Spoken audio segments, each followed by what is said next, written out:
valime... Tamam tamam.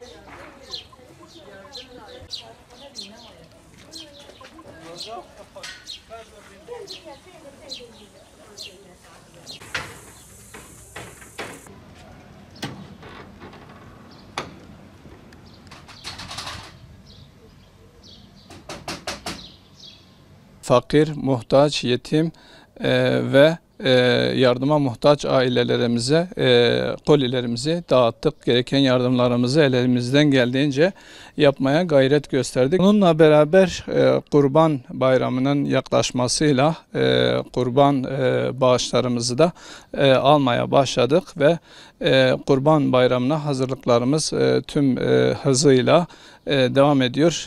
Allah razı olsun tüm hayırseverlerimizden. Daha önce bize bağışta bulunan hayırseverlerimizin kurban bağışlarında tekrar bizi tercih etmeleri ve bu kurban etlerinin fakir, yetim ve muhtaçlara ulaştırılması konusunda dernek üyelerimizin yardımlarıyla da inşallah bu etleri biz nezih bir ortamda keseceğiz ve paketlemesini yaptıktan sonra muhtaç ailelerimize ulaştırmaya gayret göstereceğiz.